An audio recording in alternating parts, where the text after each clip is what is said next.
যেখানেই আমি যাব আমার মা আমার বেটি আমাকে অনুমতি দেবে তবে আমি যাই।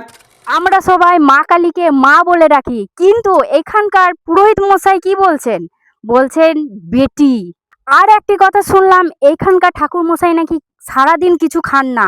কেন?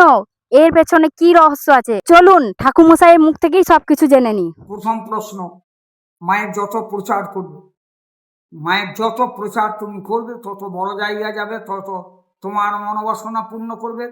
সাংসারিক জীবনের শান্তি, দাম্পত্য জীবন সুখ, স্বামী স্ত্রী মধুর সম্পর্ক, গৃহে বাস্তু দোষ নিবারণ, অর্থনৈতিক। তুমি আমাকে খাবার নিয়ে যে প্রশ্ন করলে মা, হ্যাঁ, আমি সেটা বলি, শুনতে চাই। হ্যাঁ সেটা তুমি শুনতে চাও। হ্যাঁ। আমি এমনও দিন হয় কিছু খাই না, এক কাপ লিকার চা, আমি লিকার চা খাই, আমি লিকার চা খেয়ে চলে আসি। একদম পুজো শেষ করে রাত 8টা 9টা, রাত 10টায় আমি গিয়ে খাবার খাই।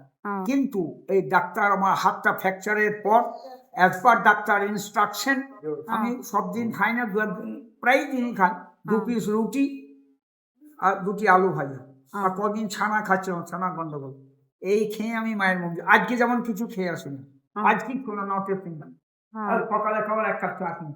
আমি আজকে আসবো না ভেবেছিলাম, আমার যা শরীরে বর্তমান অবস্থা ছিল, প্রায় পেটের প্রবলেম, বাথরুম যাচ্ছিলাম, আমি আমার মাকে বললাম মা আমি আজ আমি যাবই না। আরেকদিন হয়েছিল, আজ 2-3 দিন আগে, সেদিনও বলেছিলাম মা আমি আজ আর যাবো না।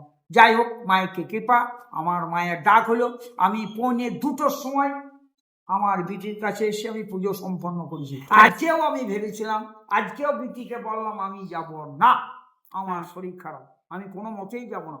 জানি না কি শক্তি আমাকে দিলে আমি মায়ের ডাকে আসতে বাধ্য।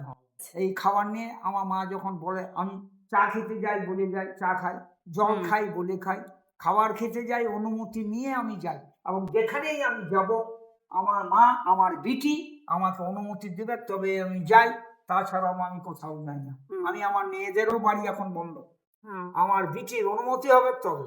আমার মেয়েরা রাগ করে বলে বাবা তুমি আমাদেরকে যখন ডিউটি করতে তখন আমাদেরকে মনে রেখেছিলে, এখন ভাবলাম রিটায়ারের পর যাবো, এখন আমাদের কাছে আছে, এখন দেখছি তুমি তোমার বড় বিটিকে নিয়ে ঘুরে আসি। আমার মেয়েরা আমাকে এই সম্বোধন করে, আমি যেখানেই যাই আমার অনুমতি দেবে তবেই আমি যাই।